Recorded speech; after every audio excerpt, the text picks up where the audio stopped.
our next up person is Lynn, and she is a breast cancer survivor. What is up, Lynn? How are you doing today? Hey, April. Thanks so much for having me on the show. Yes, thank you for coming. I've been mentioning all night long about how we met, which is cool. They had their first ever women's only rock and roll fantasy camp out in Los Angeles in early May of this year. And it was so cool. I was there with Lori Peters from Skillet, who we talked about earlier tonight. And you were there as well, Lynn, as a guitar player, right? Yes, I was. Yep. It was Cool. fantastic. Yeah, it was so cool. And for those of you who didn't know, we did post a lot of pictures from it, but the featured guests there were Orianthi, Nancy Wilson of Heart, Kathy Valentine from the Go-Go's, and Melissa Etheridge. So it was an amazing star-studded event last May. So it's so cool. So how did you get into guitar real quick? I want to talk a little bit about you being a musician, then we're going to dive into some breast cancer stuff. Well, funny you should ask because I have a trail that leads back to drums, believe it or not. I wanted to be a drummer, but my mom said that girls don't play drums, so I couldn't play drums. So I turned around and said to her, well, what about Karen Carpenter? And she said, I don't care, you give me a headache. So I wasn't able to play Oh drums and no. I know. Oh, it was all good. It was all good. I got to play, I got to take guitar lessons. So that it certainly wasn't wasted. I've had a lifetime of playing music, and when I turned 40 for my 40th birthday, I bought myself a drum kit. So it all worked out. So cool. What kind of drum kit did you buy? The last one was a Tama Star Classic. I think it's Right. a Binga. It's an exotic blend. Uh, Yes. I took a couple of lessons, and the drum instructor recommended that one. And oh, it's gorgeous. It's so beautiful and it sounds so great. And if you It's played it, it would be better, but it still sounds. on one of those kits before. If Rob Riley is still in the house, that's my father-in-law, and I think that's the kit he has, and I love playing on that thing. So that's a great kit to have. So, you know, being a musician and going through breast cancer, it's always cool to meet folks like you because we have a direct connection to one another. It's not just breast cancer, but it's also music. So, Lynn, I wanted to see if you could tell your story about going through breast cancer. How did you first come to know that you had breast Well, I'm a 13 and a half year survivor, thankfully. So back in 2008, I believe it was when I was taking a shower, I kind of noticed something didn't feel right. But I had had some, issues in the past, so I had been through that before, and I'm like, well, I'm sure it's probably nothing. And I had a mammogram set up. I was getting my mammograms every year, faithfully. And I had one due in about 2 weeks. I said, okay, well, just, I won't worry about it until I get the mammogram. And then sure enough, I go to the mammogram and I get called back, and they take the pictures, and they said, something doesn't look right. And they did the ultrasound with the biopsy, and then of course I get that dreaded phone call that tells you that yes, you do have cancer. So you your were life. Go ahead. I'm sorry. Yeah, I think we were probably going the same place. So, like, how did that hit you when you heard those words? Well, I will never forget that, April. I remember running to the phone because I knew I was expecting the phone call and standing there. And when the radiologist said those words, I was like, oh my God, how could he just say that so nonchalantly after it has just, rocked my entire world? Now, of course, after I got over the shock, looking back retrospective, he did exactly what he had to do. But I was like, oh my goodness, now what do I do? Yeah, Now, I now, mean, you get that phone call and it just almost knocks you down. Uh, it's yeah, it's it's really hard to make sense of it and to come to terms with it. it is. It's a really difficult diagnosis to receive. So at that point, what was the next step for you? Did you go in and have further biopsies or scans? Well, I tried to do, if I can remember correctly, I tried to do some research. I wanted to read, everything I could to get some more information. And I live in Minnesota, not too far from the Mayo Clinic. So I decided that I was going to head to the Mayo Clinic. So I called them, explained the situation, and booked. It was like a full day of testing, and the Mayo Clinic is phenomenal. If anyone ever has to use their services, I would highly, highly recommend them. They explained everything. They did more tests, they did more exams, and they actually found a second lump that had not been discovered yet. We were still waiting for the results. They had set up an MRI before I went to the Mayo, but those results hadn't come back. But with the discovery of the second lump, then that narrowed down my choices or my options for what I could do. Because I had been hoping I could get away with a lumpectomy, but at that point, with two separate areas, it pretty much looked like it was going to be a mastectomy. But Wow. I spent the entire day at the Mayo, and they really went over everything. I mean, some of it was hard to comprehend because I was still kind of in shock at that point. I think it was about 3 days after I received the diagnosis that I was able to get in, and but they went over everything. Do you want to do reconstruction? All these different support groups. I mean, they were really, really great, exceedingly thorough. And then That's really cool. That's I yeah, mean, and it's so important. People may not realize this, but when you um, are involved in something that traumatic, having a supportive medical team around you is so important. And if you don't have confidence in your medical team, or maybe there's a personality clash or anything like that, that just makes it all the worse. So having a good, trustworthy team around you that you feel thoroughly supported is so important. Big time, right? yeah, oh, absolutely. I was very, very grateful for their services. And then I also found out, April, at that same time, that within 2 weeks, my dog was also diagnosed with cancer, and one of my good friends was diagnosed with cancer. So everything was Wow. everything everything was happening at once. Wow. Um, And what year was all this happening?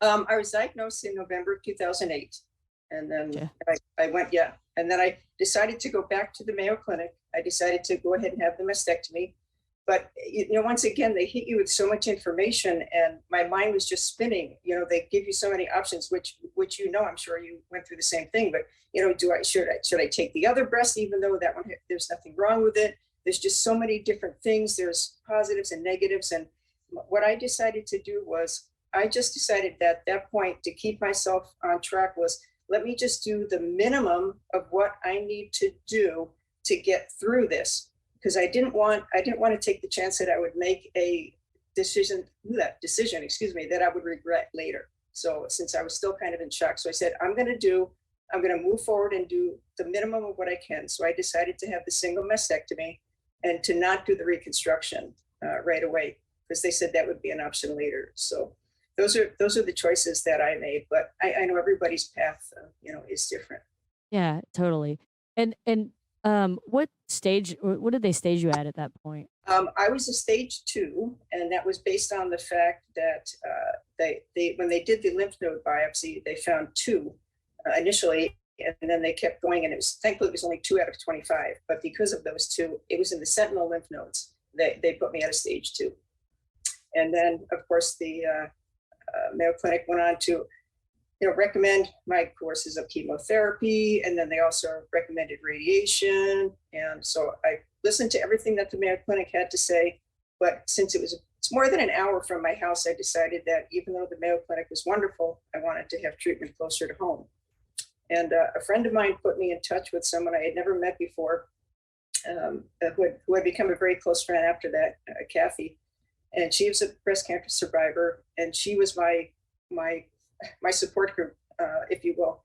She pretty much, told me what to expect, and she was such a great listener. And I don't know what I would have done without her, to be honest, to help me through that. And she helped me find an oncologist in my area, who I absolutely adored. I love my oncologist. And I just have to say again, the medical team having that confidence and that support of a medical team, and then also your own personal support of friends and family. I mean, that's like a make or break kind of thing when you're going through something like that. Having a really great support team is so sticking important. So so glad that you had that person Oh, in your life. yeah, yes, yes, absolutely. Friends and family that were there for me. So that was wonderful. So did you say that you did the chemo first? Yeah, I decided to do the chemo. After especially with the lymph nodes, and everybody had recommended the chemo, so I had 8 cycles. I did the 4 of the AC and 4 of the Taxol, which at least back then was the normal protocol that they recommended for chemo. And as you know, April, it was exceedingly hard to do, especially that first one was was so difficult because you're like, well, there's no turning back after you take that first one. After you've literally put poison in your body, I mean, there's a good reason for doing it, but after you've done that, there's no turning back. So that first one was hard, and the second one was hard because that was the one where I started losing my hair. So that was hard, and then So when you're saying it's hard, I mean, yeah, I'm with you. But do you feel that it was more emotionally hard or physically hard for you, or both? the first one was definitely emotionally hard because, as I mentioned, it was that I had to get past that. If I do this now, there's no turning back, right? That's it. I have this poison in my body, and I will have these effects, whatever they are, for potentially for the rest of my life. But when you outweigh the the benefits to the risks, I just decided that you have to do it. So, but it was hard to get over that initial hurdle. But Yeah, physically, yeah. it was very hard. It was very hard. For some reason, I experienced pretty much my body decided it wanted to try every single side effect that you could get. It decided it wanted to produce that in my body. And I remember asking my doctor about it, and I said, Dr. Norris, why is it that I have every single side effect that exists? And she said to me, she said, do you get motion sickness? And I said, yes, I get motion sickness very badly. She said, we don't understand why, but for some reason, those who get motion sickness tend to get really bad side effects, and they get all the side effects. So it I've was, never heard that. That's really interesting information to know. That's crazy, right? yeah, it And was now crazy. I'm gonna go like Google crazy on that one now and be like looking into it because there's got to be some answer somewhere, right? Now again, this is information back from 2008, 2009. So maybe they've figured it out. But I was as surprised as you were, by that. Yeah, so for a lot of the viewers right now, many probably haven't gone through chemo or maybe haven't had cancer. Can you shed some light on what some of those side effects were that you had? Oh, well, I mean, we only have 30 minutes in the show, Lynn, but do what you can. I'm just kidding. okay. What do you think?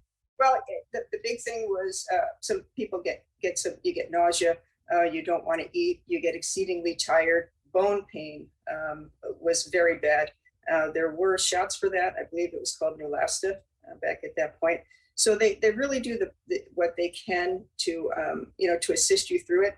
But I mean, it is no picnic for sure. Yeah, it was hard. It was hard. And then during chemo, I'm sorry to say that I lost my dog. So that made it even Gosh. harder. Yeah. And It- your dog passed from cancer, right? yes. Yeah. Like I said, we were diagnosed within 2 weeks. She had bone cancer. Yeah. So that was pretty difficult. Can't even imagine going through so much at one time. Yeah. It's It so was hard. hard. Um, Yeah. so, Wow. but what I like to do, April, is humor is a big part of my life. So I try to bring that into everything I do, and I wasn't Sure. going to let cancer stop me. So I think I mentioned I had the mastectomy. So I'm like, again, that was psychologically hard. It's like, oh boy, now your body has let you down, and now you look different on each side of your body. But I kind of turned that into a positive, or tried tried to laugh at it and say, hey, now I have a built-in Halloween costume. I could be Victor Victoria. so Oh, so I just went with it. And then for awesome. going through chemo, I was like, the saying, when life deals you lemons, you make lemonades. I'm like, I'm just going to try and make the best that I can. Now, it's no picnic. I'm not saying it was, but I wound up meeting a wonderful woman by the name of Pat, and we became friends. And we laughed, and when I had lost my hair, I had a wig and I had a convertible, and she bought me a little pin so I could put it under my my chin to keep my wig on. Just silly little things like that. But I decided at the end of my chemo, April, that I was going to sing a song. I wrote a song, and I was going to sing it for the group. And how this came about was, You know, all these things are going through your head. It's like, ah, you have no hair. Do you wear a wig? Do you wear a bandana? Do you wear a scarf? And a friend of my sister, bless my sister, sent me I received a package in the mail, and I received this hat, and it's a baseball cap, and it had kind of that universal sign of like, do not enter. So it's a round red circle with a slash in it, and it said no hair day. And I'm like, oh my God, this is perfect. And I'm like, Today's so a no hair day for me, right? it's no hair day, right? So I never look good in hats. So I'm like, well, let me just put it on backward. Well, I put it on backward, and I'm like, that's it. This is it. That's when I transformed it, and I went into my rapper persona. I've never rapped in my life, but I was going to rap at my chemo, and my rapper persona was the letter Q ball. So I was rapper Q ball, and I So wrote a song. awesome. So when you Yep. said earlier that you were gonna write a song and you were gonna sing it for the group, what group was that? The people at chemo or Anyone, yes, and well, at chemo, but I was actually it went over so well that they called in all the nurses, and I had to perform it again for the for that's the rest of. awesome. Did you But did you play guitar while you performed it? no, no, I didn't, because it was, supposed to be rap. Pat was doing some, some beatbox for me, and we brought some sparkling like grape soda with some champagne glasses to hand out for people. But yeah, I said for my, to mark my last day of chemo, I'm gonna do my song. And I love that. You know, I people might ring a bell or do something else, but you rapped a song. Now, we talked about this earlier, and I know you read the lyrics. Are you gonna rap the lyrics? Or are you gonna read the lyrics? I think I'm just gonna read them, and then Okay. just as a precursor to this, April, this was something that was inside of me, because when I decided to do this, I fired up my computer, I sat there, and literally in 10 minutes, I just typed. 10 minutes later, I closed the top of the computer, and this is what came out.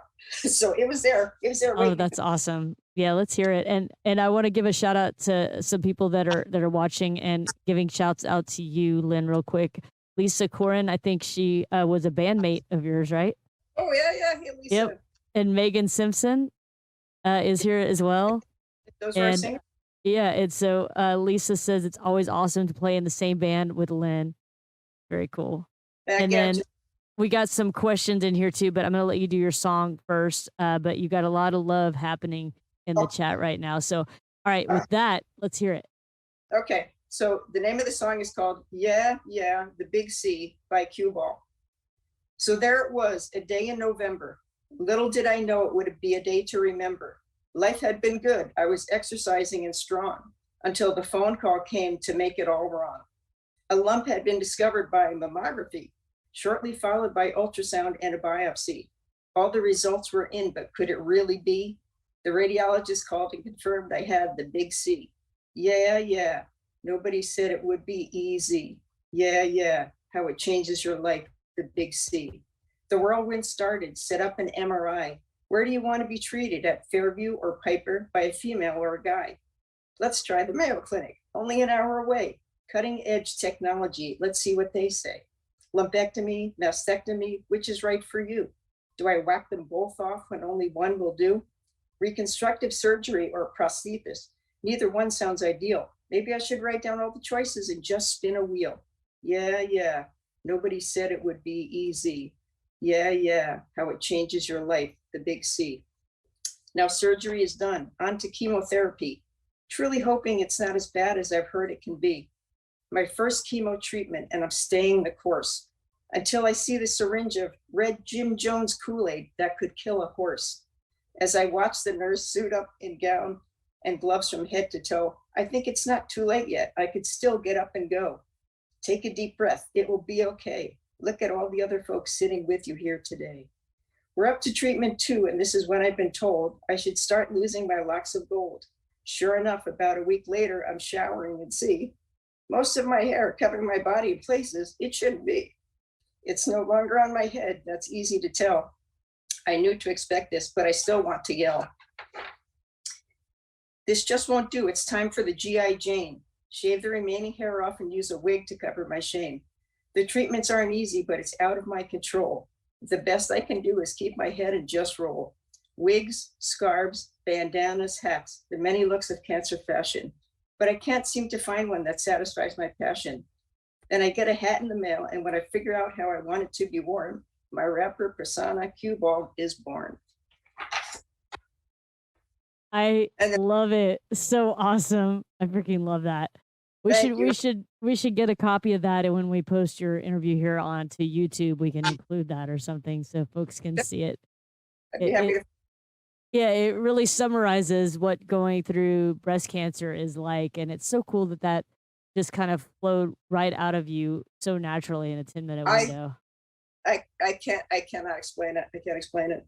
And then this T-shirt that I'm wearing is my other friend, my friend Sandra, who was also diagnosed with cancer. When we both completed our treatments, we decided to have a party for all of our friends, and we called it a survivor party. And it was based on like the TV, TV show Survivor. So we were telling people that were voted onto the party, and their challenge was to find their way to the party address. And so we just made, we tried to have fun with it, and not let it beat us, right? Yeah, I love that so much. So after you finished your chemo, I want to make sure and get back to that. Um, you finished your chemo, and then you end up doing radiation? I did not. And that was a really tough decision because the Mayo Clinic, who, as I already said, I have extreme respect for, they suggested or they recommended that I do the radiation. And then I got a second opinion back here in the Twin Cities, and they did not recommend the radiation. So I thought about it, and I just decided, April, that I wanted something else in my arsenal if I ever needed to use it again.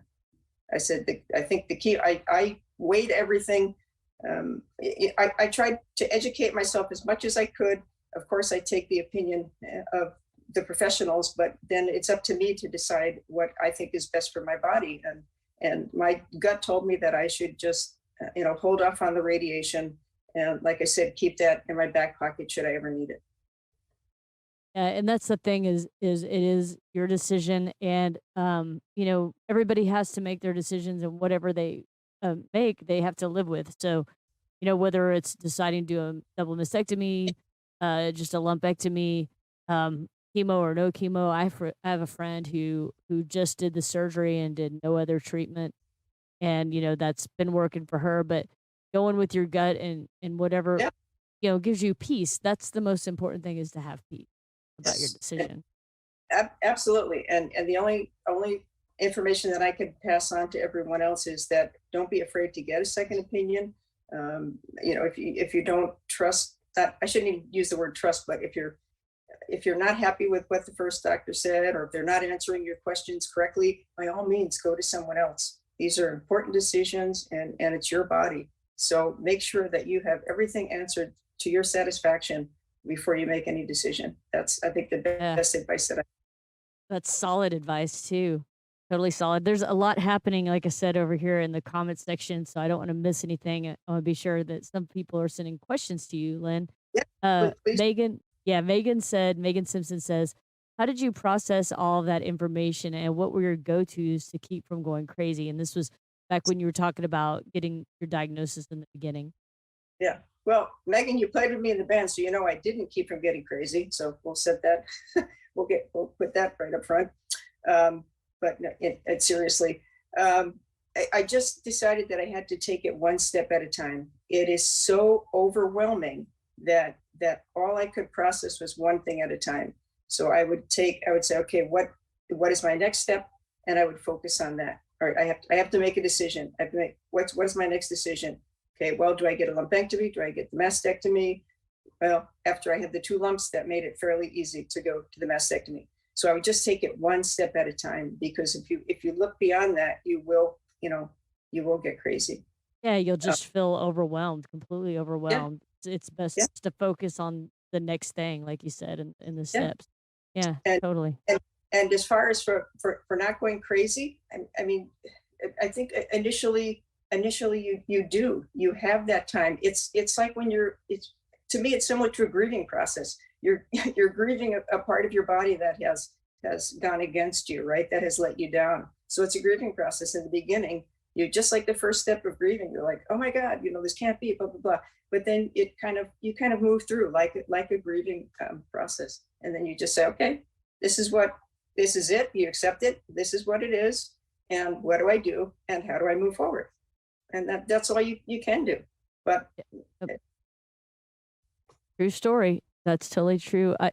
Again, I don't want to miss some of these comments, so forgive me for interrupting. But oh, Lisa, yeah, Lisa Corin says, "I feel so blessed to be your friend, Lynn." oh, Lisa, Yeah, thank you. So it- sweet. she's a sweetheart. And Lori says, "So glad you got through it all, Lynn. Love hearing your story. You rock." Thank you. Thank you, Lori. And Love you. Paul, I think he sent this comment through when you were reading your lyrics. He said, "I love you, sis. I forgotten about the hat." 'Cause- Ah, Yeah. okay. And Lori says, "Drop that mic, Lynn." Darn, I Awesome. never forgot. Should It, tell me it that. it sounds like Megan's a little upset that you guys didn't actually perform the song. She said that Avery could have done percussion. Well, okay, for the next camp. Next camp, ladies. Yeah. Big Bad Bill Martin from Florida says, "Feeling straight from the heart. The feeling is straight from the heart. Beautiful, Lynn. You rock. Oh, You rock." oh, And he said, "The Wild Man Bill." Yeah. thank you so much. And Lonnie says, "Thank you so much for sharing." And that's the thing is, I love having folks like you who are so open about what you went through with breast cancer so you can share your experience because everybody's experience is different. One person may have had surgery, maybe surgery, Yeah. chemo, radiation.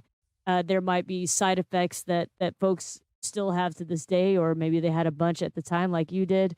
And speaking of which, I was really curious since it's been 13 years. Do you have any side effects that are still with you as a result of going Oh, through breast cancer? yeah. I have lymphedema in my arm. So if you probably didn't notice it, but when we were playing, I would have a sleeve on my arm, a compression sleeve on my arm all the time. Wow, and how So often does that flare up, and is there stuff that you can do to prevent it from well, flaring up?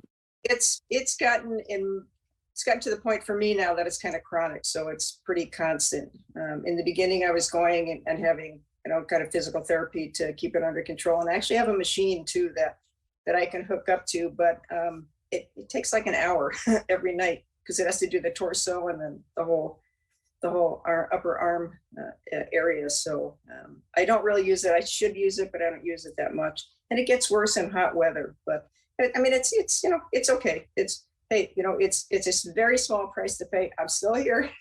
Haven't got rid Yeah, of me. that's the most important part is you are still here and you're here to tell your story, help other people and, share your experience, which is so awesome. I'm so glad that you were able to do that. I have to tell you that Lori also said, "I'm so glad we met at camp. It was meant to be worth the wait forever," she says. And for those joining late, the Worth the Wait was the name of their band at Rock and Roll Fantasy Camp, so that's so cool. Um, Lonnie says, pull weight bar down at gym took care of her lymphedema.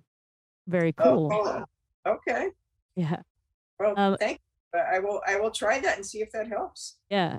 Chris Colana says, "You've always been our favorite rock star. Love Chris, Allison, Patrick, and Mowgli." Is that right?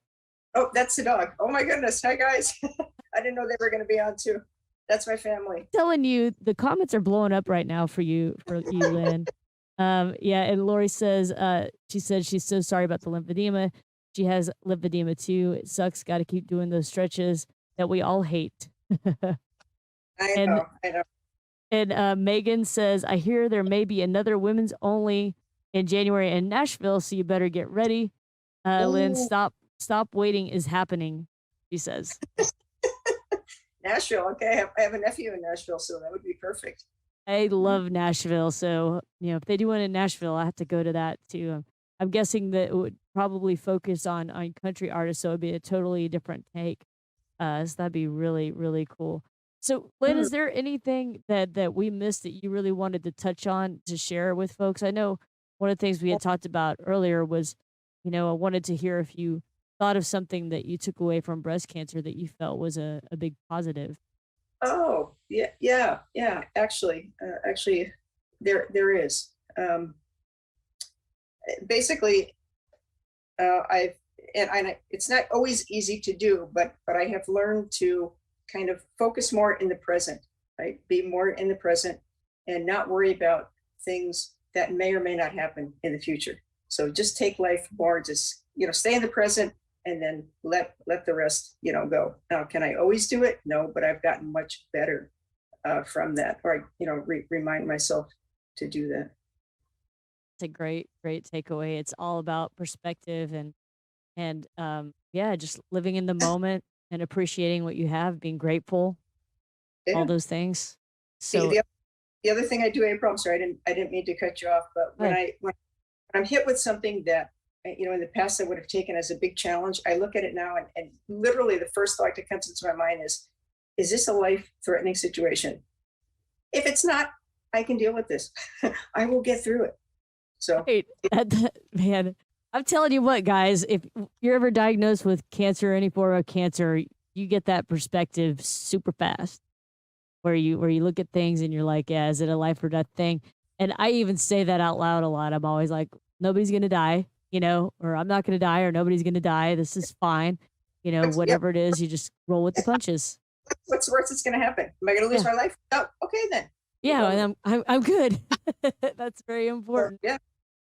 Well, I hope we get another chance to see each other in person and hopefully at one of these rock camps again. Maybe we'll be in a band together. Of course, I don't want to get in the way of you and Lori. If Lori's around, you guys got to put the band back together for sure. You girls can fight over me. I'd love that. That'd be great. I just, I'd love and to. I'd we'll love to fight be over both. your drum set too. Okay. When I go to sell it. uh, But I'm so thankful that you could join tonight. And the time's been going by very fast. We started a little early, so we already used up that entire 30-minute time slot that we had for you, Lynn, today. And so I'm so thankful you were able to join and tell your story and share it. And I want to just tell everybody that we have a group on Facebook called Survivors Rock, a breast cancer can stick it community. And this is where breast cancer survivors can help lift each other up and support one another when anyone's going through any forms of maybe recurrence or going through breast cancer at the moment. We all share our experiences and just help lift each other up and provide hope. So be sure you join that group if you're a breast cancer survivor. If you have a friend who's a breast cancer survivor, again, it's Survivors Rock, a breast cancer can stick it community on Facebook. So, girl, thank you again so much for joining. And again, whenever we go to put this out on YouTube, would love to include those lyrics. So I think you sent them to me. Maybe I'll just copy and paste them up there and we'll have that available for folks. Thank you so much for having me on your broadcast, and thank you for doing what you do, April. Appreciate it. Absolutely. Thanks again, Lynn. You have a great night. Yep, I know. All right, guys, that's Lynn, breast cancer survivor, Lynn, rock star, guitar player. So good to have had the opportunity to meet her and have her on the show tonight.